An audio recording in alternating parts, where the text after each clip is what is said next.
ចាជំរាបសួរសួស្តីពុកម៉ែបងប្អូនទាំងអស់គ្នាសុខសប្បាយចាសួស្តីថ្ងៃនេះចង់លើករឿងឪពុកម្ដាយទាំងអស់គ្នាខំប្រឹងរកលុយដើម្បីចែកឲ្យកូនហើយនឹងរឿងចែកទ្រព្យកូនណាចាខ្ញុំគិតថារឿងនេះជារឿងសំខាន់ណាដែលយើងទាំងអស់គ្នាគួរតែងាកមកគិតបន្តិចចាមូលហេតុអីវាជារឿងមួយដែលអាចប៉ះពាល់ដល់អនាគតរបស់កូនខ្ញុំចង់និយាយអញ្ចឹងពីដើមមកណាចាផ្នត់គំនិតរបស់ឪពុកម្ដាយយើងមិនមែនតែមានគិតមួយថាក្នុងនាមជាឪពុកម្ដាយកាតព្វកិច្ចឪពុកម្ដាយគឺត្រូវតែចែកទ្រព្យឲ្យកូនហ្នឹងឯងរកស៊ីទុកលុយឲ្យកូនមែនអត់ហ្នឹងហើយអញ្ចឹងខ្ញុំចង់ឲ្យបងប្អូនងាកមកគិតគ្នាបន្តិចមើលថាគំនិតមួយហ្នឹងត្រូវនៅចាចាំមើលឲ្យគ្នាយើងបានរៀងច្រើនជាងនឹងបន្តិចសិនខ្ញុំនឹងនិយាយថាតើជំរឿសនឹងពិតជាត្រឹមត្រូវហើយនៅខ្ញុំជឿថាបងប្អូនអ្នកស្ដាប់ទាំងអស់គ្នាគឺមានដឹងហើយមែនទេថាឥឡូវយើងនិយាយពីវ័យលោកតាលោកយាយយើងចាស់ចាពួកគាត់សម័យមុនគឺរស់ស៊ីគឺទុកឲ្យកូនហើយអាស៊ីយើងគឺតែងតែរំលែងតែថារកទុកហើយទុកមិនមែនទុកខ្លួនឯងទេណាទុកឲ្យកូនទៀតនោះចាអញ្ចឹងបើខាងអឺរ៉ុបវិញគាត់បើកប្រាក់ខែមកគាត់ចាយគាត់អីអញ្ចឹងទៅហើយខ្ញុំក៏មិនដឹងថាគាត់មានទុកឲ្យកូនអត់ទេព្រោះខ្ញុំដូចអត់ដែរមានមិត្តភ័ក្តិបងប្អូនដែលជាជនជាតិបរទេសអីទេអញ្ចឹងខ្ញុំអត់សូវច្បាស់ទេណាអញ្ចឹងខ្ញុំនិយាយតែអ្វីមួយដែលខ្ញុំច្បាស់វិញព្រោះខ្ញុំជាជនជាតិអាស៊ីចាអញ្ចឹងខ្ញុំអ្វីដែលខ្ញុំដឹងគឺជនជាតិអាស៊ីអញ្ចឹងរមែងតែរកលុយមកបានហើយគឺទុកឲ្យកូនចាអញ្ចឹងមើលឥឡូវបងប្អូនយើងទាំងអស់គ្នាអ្នកណាគេខ្លះមានគណិតហ្នឹងចាការពិតទៅយើងមើលការពីសម័យលោកតាលោកយាយយើងពីដើមគឺគាត់តែងតែរកលុយឲ្យគាត់ទុកឲ្យកូនណាចាអញ្ចឹងខំខ្លួនឯងអត់ស៊ីអត់ចាយខ្ញុំឃើញហើយសពថ្ងៃនេះណាពួកគាត់មានអ្នកខ្លះអាយុ70ជាងអ្នកខ្លះអាយុ80ជាងហើយគាត់នៅតែរបៀបថានៅតែរីកនៅតែថាំចាដើម្បីទុកលុយនឹងឲ្យកូនចាខ្ញុំចង់សួរពួកគាត់វិញថាតើគាត់ទុកឲ្យកូនទុកអីគេទុកឲ្យកូនរស់ស៊ីទុកឲ្យកូនចាយជំនួសគាត់ឬក៏ទុកឲ្យកូនឆ្លោះគ្នាចាចំណុចហ្នឹងចាអញ្ចឹងខ្ញុំគិតមកវិញថាឪពុកម្ដាយខ្ញុំឥឡូវខ្ញុំនិយាយពីរឿងខ្ញុំចាស់ចាយើងកុំនិយាយរឿងយើងកុំនិយាយដើមគេនិយាយដើមគេគេវាយអញ្ចឹងយើងនិយាយដើមខ្លួនឯងអត់មានណាវាយទេឥឡូវខ្ញុំនិយាយតែរឿងខ្ញុំទេឪពុកម្ដាយខ្ញុំចាគាត់ក៏អត់មានបានសល់ទ្រព្យពីឪពុកម្ដាយគាត់មកទេជាហេតុមួយធ្វើឲ្យឪពុកម្ដាយខ្ញុំក៏ខំប្រឹងរកស៊ីមែនតើអានេះខ្ញុំនិយាយនេះគឺខ្ញុំធំមកខ្ញុំដឹងក្តីមកខ្ញុំដឹងរឿងហ្នឹងអញ្ចឹងខ្ញុំគ្រាន់តែចែកម្លែកទៅបងប្អូននេះព្រោះខ្ញុំឃើញឪពុកម្ដាយខ្ញុំគាត់ប្រឹងម្ដាយខ្ញុំឪពុកខ្ញុំគឺប្រឹងមែនតើកម្លាំងនៃការប្រឹងរបស់គាត់ហ្នឹងគឺគាត់ប្រឹងដោយសារការប្រកួតប្រជែងគាត់មានបងប្អូនច្រើនអ្នកណាស់អញ្ចឹងគាត់ត្រូវខំប្រឹងហើយចំណុចទី1ទី2គឺអ្នកទី1ហ្នឹងគឺគាត់ប្រឹងក្នុងការប្រកួតប្រជែងជាមួយនឹងបងប្អូនគាត់អីអញ្ចឹងទៅមិនអាចថាយើងក្រជាងគេមិនអាចថាយើងអន់ជាងគេអីអញ្ចឹងទៅចាទី2គឺគាត់មានផ្នត់គំនិតមួយថាគាត់មានកូនស្រីច្រើនចាគាត់មានកូនស្រីដល់ទៅ6នាក់អញ្ចឹងគឺគាត់ត្រូវតែប្រឹងដើម្បីកូនគាត់តែម្ដងអញ្ចឹងចំណុចទី2នេះហើយដែលជាកត្តារុញឲ្យគាត់ខំប្រឹងបន្ថែមទៀតទី3ចាគាត់អត់មានសល់លុយពីឪពុកម្ដាយមកទេចាអញ្ចឹងគឺគាត់បាត់ដៃទទេហ្មងតាំងពីការប្តីប្រពន្ធចាប់ដៃមកគឺបាត់ដៃទទេតែម្ដងជាហេតុមួយគឺគាត់ត្រូវតែប្រឹងចាទី3ចាកត្តាទី4ចាគឺគាត់អត់ចេះអក្សរចាខ្ញុំម៉ាក់ខ្ញុំអត់ចេះអក្សរទេណាម៉ាក់ខ្ញុំអត់ចេះទេហើយប៉ាក៏អត់សូវចេះដែរអាចនិយាយបានថាគឺអត់ចេះហ្មងតានឹងហើយព្រោះសម័យមុនក៏អត់បានរៀនសូត្រអីចេះដឹងទេណាចាអញ្ចឹងអ្វីដែលគាត់អាចធ្វើបានណាគឺការខំប្រឹងគឺខំខ្ញុំតាំងពីទូចដល់ធំខ្ញុំដូចជាមិនងាយជួបនឹងមនុស្សណាដែលខំដោយឪពុកម្ដាយខ្ញុំសោះខ្ញុំឃើញម៉ាក់ប៉ាខ្ញុំធ្វើការអត់ចេះហត់ទេចាធ្វើការអត់ចេះហត់គាត់ឧស្សាហ៍ព្យាយាមគាត់តស៊ូគាត់មិនងាយបោះបង់ទោះបីជាគាត់ជាថៅកែក៏គាត់នៅតែខំមែនតើចាអញ្ចឹងតាំងពីខ្ញុំដឹងក្តីមកគឺខ្ញុំឃើញរូបភាពមួយនឹងតែម្ដងគឺម៉ាក់ប៉ាខ្ញុំអត់មានអាងលុយម៉ែឪទេចាអញ្ចឹងគឺគាត់ខំតែខ្លួនឯងតែម្ដងដូច្នេះហើយគឺទើបបានគាត់អាចមានជីវិតមួយដែលរស់ស្រួលដោយសារកត្តានៃការរស់ស្រួលដែលគាត់ខំនឹងហើយគាត់មានកូនស្រី6នាក់ដល់ពេលអញ្ចឹងបើសិនជាគាត់អត់ខំយើងនិយាយចេះបើសិនជាគាត់អត់ខំទេគាត់ទៅជាអ្នកក្រទៅសួរថាចុះកូនស្រី6នាក់ហ្នឹងមានអ្នកណាមកចូលទៅដឹងមានអ្នកណាមកមើលឃើញគាត់មិនមានឱកាសឲ្យគេឃើញកូនគាត់ត្រូវអត់ចាអញ្ចឹងគាត់មានមុខរបរមួយ ដើម្បីឲ្យកូនគាត់ហ្នឹងមួយថ្ងៃនៅលក់ដូរចាអញ្ចឹងយើងលក់ដូរគឺធ្វើឲ្យកូនហ្នឹងផលចាកូនមួយគឺម្នាក់ប្រកែខ្ញុំមើលឃើញបងប្អូនខ្ញុំធ្វើបិទទៅជាស្រីប៉ុន្តែពួកយើងធ្វើការងារទាំងការងារស្រីទាំងការងារប្រុសម្ដាយខ្ញុំបដៅខ្ញុំថាត្រូវតែខំប្រឹងរកស៊ីកុំអាងប្តីចិញ្ចឹមគឺយើងការប្តីការប្រពន្ធមកយើងត្រូវខំទាំងពីរនាក់ចាម៉ែខ្ញុំបដៅខ្ញុំអញ្ចឹងខ្ញុំអត់ដឹងថាប៉ាម៉ាក់របស់បងប្អូនបដៅបងប្អូនមិនទេប៉ុន្តែប៉ាម៉ាក់ខ្ញុំបដៅខ្ញុំអញ្ចឹងគឺអត់ឲ្យទីពឹងផ្អែកចាយលុយប្តីនៅផ្ទះចាចាំលាដៃសុំលុយប្តីចាយឬក៏ស្អីហ្នឹងគឺម៉ាក់ខ្ញុំអត់ឲ្យដាច់ខាតចឹងហ្មងគឺទីអ្នកយើងត្រូវប្រឹងរកស៊ីទាំងពីរនាក់ចានេះគឺជាអ្វីដែលឪពុកម្ដាយខ្ញុំបដៅខ្ញុំអញ្ចឹងខ្ញុំក៏ខំប្រឹងចាហើយឪពុកម្ដាយខ្ញុំក៏ការខ្ញុំការពីរនាក់មកហើយណាចាអញ្ចឹងខ្ញុំនិយាយដល់វ័យខ្ញុំម្ដងចាមានន័យថាតាខ្ញុំអត់មានទុកលុយឲ្យម៉ែឪខ្ញុំទេម៉ែឪខ្ញុំអត់មានទុកលុយឲ្យពួកខ្ញុំទេចាអញ្ចឹងខ្ញុំការប្តីប្រពន្ធមកគឺចាប់ដៃគ្នាមកគឺខំប្រឹងរតែម្ដងដោយសារខ្ញុំខត់កំណត់ខ្ញុំនៅចាំបានថាពេលខ្ញុំការថ្មីមកហើយហ្នឹងខ្ញុំនៅជួយម៉ាក់ខ្ញុំហើយពេលហ្នឹងម៉ាក់ខ្ញុំយកលុយឲ្យខ្ញុំយើងខំយើងជួយគាត់ជួយការងារគាត់ខំឲ្យលុយយើងនៅពេលដែលគាត់ឲ្យលុយយើងខ្ញុំមានបងប្អូន4នាក់ពីក្រុមនឹងទៀតខ្ញុំយកលុយទៅជូនគាត់វិញដល់ខ្ញុំប្រាប់គាត់វិញថាខ្ញុំមិនអាចយកលុយគាត់ទេបើខ្ញុំយកលុយគាត់បងប្អូនទាំងអស់គ្នានឹងយកលុយគាត់ដែរចាអញ្ចឹងមានន័យថាម្ដងទឹកមួយចាបើយើងនាំគ្នាដងផឹកម្ដងនឹងរីងណាហើយខ្ញុំក៏បានប្រាប់ទៅម៉ាក់វិញថាខ្ញុំប្រាប់ម៉ាក់ថាចាខ្ញុំថាម៉ាក់មិនបាច់ឲ្យលុយខ្ញុំទេអ្វីដែលម៉ាក់ឲ្យខ្ញុំគឺឲ្យចំណេះជំនាញតែគាត់បកគលឲ្យខ្ញុំខំប្រឹងឲ្យខ្ញុំតស៊ូឲ្យខ្ញុំចេះរកស៊ីឲ្យខ្ញុំដូចថាបកកែរកស៊ីកាលសម័យខ្ញុំនៅកំមុំខ្ញុំបកកែលក់ដូរដល់ពេលអញ្ចឹងអានឹងឯងគឺខ្ញុំជឿហ្មងខ្ញុំជឿខ្លួនខ្ញុំថាមួយជីវិតនេះខ្ញុំមិនអាចក្រ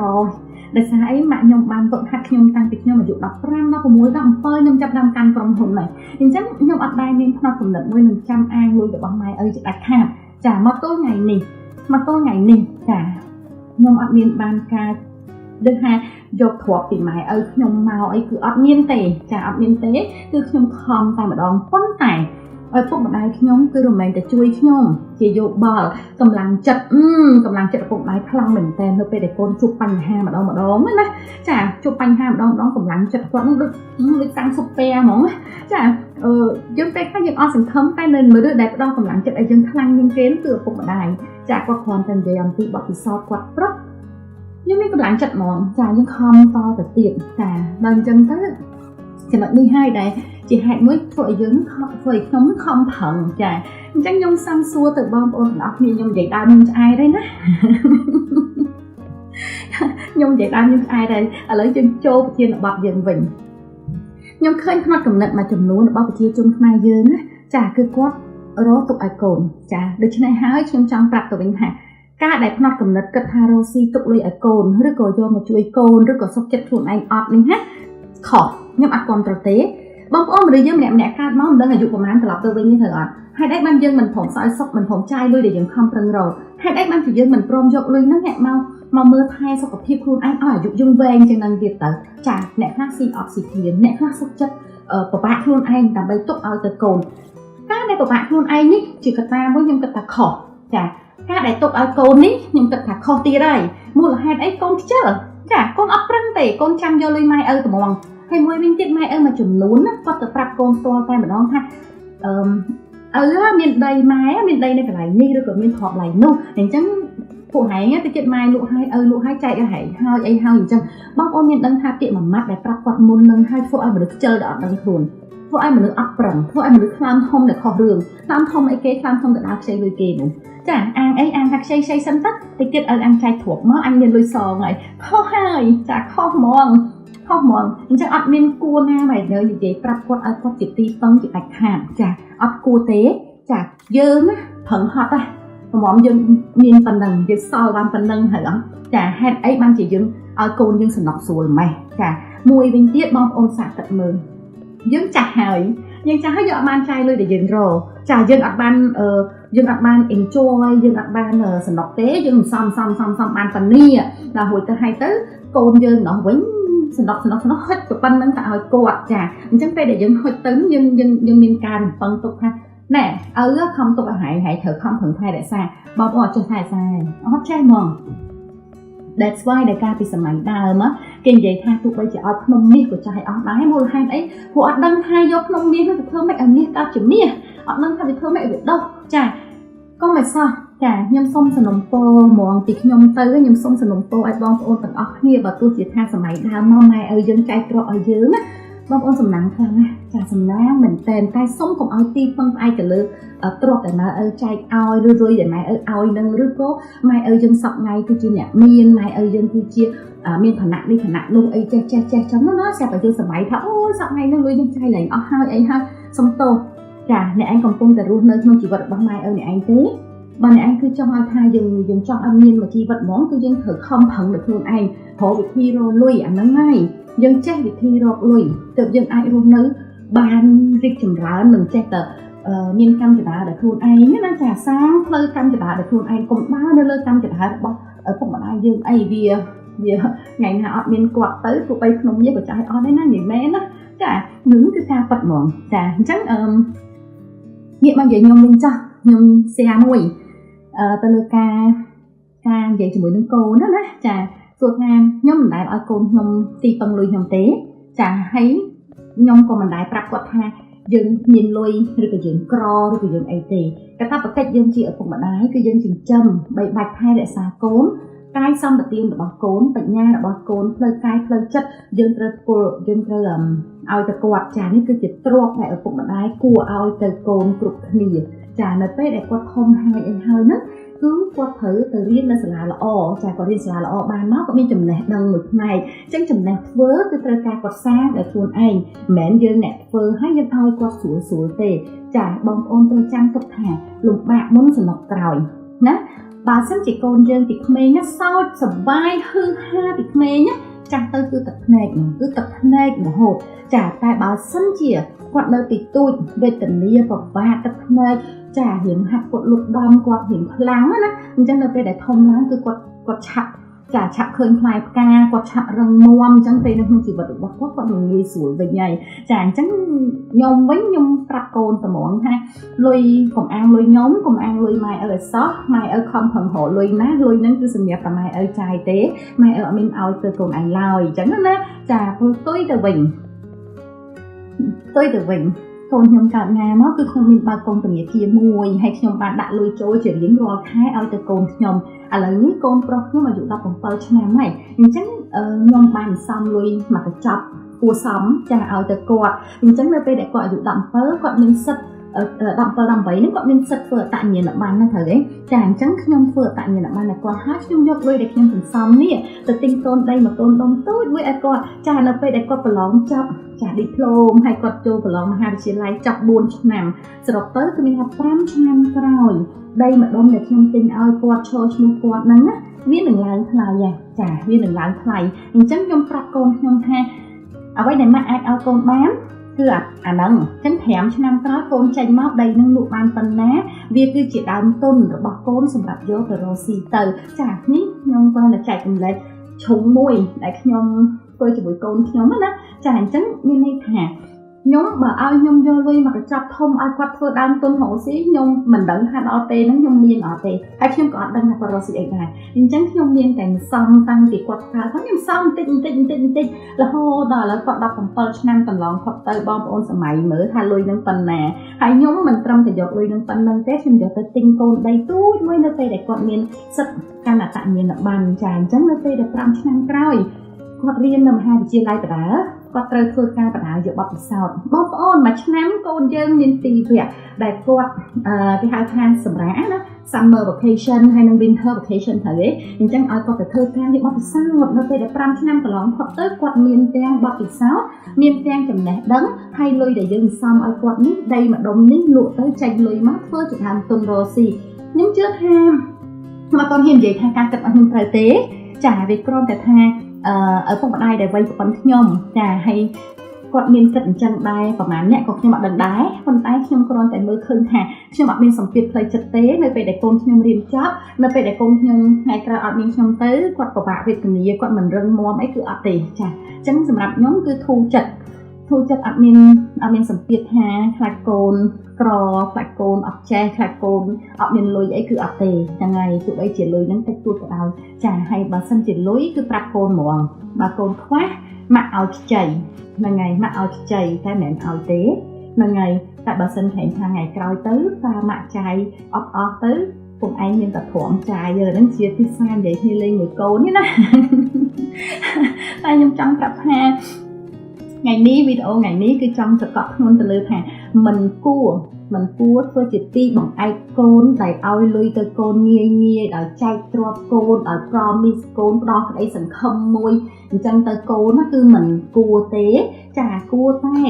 ងាកមកគិតអំពីការតម្រង់ទិសកូនការរៀបចំផែនការជីវិតឲ្យកូនទៅមុខរបៀបម៉េចគឺគិតជាមួយគាត់រួមគ្នាដើរជាមួយនឹងគាត់ហើយបង្ហាញផ្លូវគាត់គាំទ្រគាត់ហើយរៀបផែនការនៅពីក្រោយវិញនេះទើបបានជាទង្វើមួយដែលគួរធ្វើចាហើយមិនគួរណាមួយចាំតាំងអង្គុយរកស៊ីទុកដើម្បីរកស៊ីទុកឲ្យកូនឬក៏រកស៊ីទុកចែកទ្រព្យឲ្យកូនអីណានៅអីហ្នឹងខ្ញុំអត់ទាន់ទេចាតែលោកថ្ងៃក្រោយទៅខ្ញុំបដូរផ្នត់កំណត់មកទៀតមកដឹងហ្នឹងណាក៏ប៉ុន្តែផ្នត់កំណត់ត្រឹមពេលនេះខ្ញុំជាមួយប្តីខ្ញុំគឺឈរលើគោលជំហរហ្នឹងមូលហេតុអីកូនខ្ញុំអាយុ17ឆ្នាំហើយខ្ញុំមិនចង់ឲ្យគាត់ទីពឹងលើខ្ញុំមិនចង់ឲ្យគាត់អាងខ្ញុំ 100% ដែលមិនប្រឹងអីនោះគឺអត់ទេចាគឺអត់អញ្ចឹងខ្ញុំចង់លើកទឹកចិត្តទៅដល់ឪពុកម្ដាយដែលមានវ័យប្រព័ន្ធខ្ញុំនេះគួរតែចាប់អារម្មណ៍ទៅលើចំណុចអស់ហ្នឹងហើយគិតឡើងវិញចាហើយនឹងខ្ញុំចង់ឲ្យឪពុកម្ដាយដែលវ័យលើខ្ញុំចាដែលគាត់មានអាយុ50-60ឆ្នាំណាចាសូមកុំទាន់ប្រាប់កូនអំពីការចែកទ្រព្យហើយពួកយើងតែប៉ុណ្្នេះកុំអាងថាមានម៉ែឪមានលុយអីយើងចាប់ដើមហឺហាអីអញ្ចឹងណាខ្ញុំគិតថាកុំអីចាយើងហឺហាចាំថ្ងៃក្រោយលុយដែលសบายใจជាងគេគឺលុយដែលយើងរកខ្លួនឯងមិនមែនលុយដែលយកបានពីឪពុកម្ដាយឡើយចាចុងក្រោយខ្ញុំចង់ឲ្យក្មេងៗសម័យក្រោយដែលដូចជាកូនខ្ញុំដូចជាអាយុ20ជាងឬក៏ទៅតែនឹងការទាំងអស់ហ្នឹងណាសូមឲ្យបងប្អូនទាំងអស់មួយទាំងអស់កុំអាងលុយម៉ែឪកុំអាងម៉ែឪមានឋានៈលោកក្រមកុំអាងម៉ែឪមានលុយឬក៏អីណាអីហ្នឹងខ្ញុំនាំគ្នាឈប់ខំណាចាខ្ញុំចង់ឲ្យបងប្អូនតាំងពីតូចដល់ធំគឺនៅតែបន្តការខំបន្តការអភិវឌ្ឍខ្លួនឯងបន្តការខំប្រឹងចាខំប្រឹងរៀនរកយកលុយធ្វើម៉េចឲ្យខ្លួនឯងឈ្មោះរកផ្លូវដើរនៅក្នុងជីវិតទៅផ្លូវជីវិតគឺជាដើរដោយខ្លួនឯងមិនអាចដើរនឹងផ្លូវជីវិតណាដែលអ្នកដទៃគួរឲ្យបានទេអញ្ចឹងគឺមានតែការខំចាខំឲ្យ upgrade ខ្លួនឯងណាចំណេះដឹងចាចំណេះជំនាញតាំងពីអត្តចរិតចាហើយនឹងយើងអាចនិយាយបានថាកុំខឹងឬក៏អីហ្នឹងក៏យើងត្រូវ upgrade ទៅលើផ្លូវអ្វីដែលល្អទៅជាងការដែលទាញខ្លួនឯងទៅផ្លូវដែលមិនល្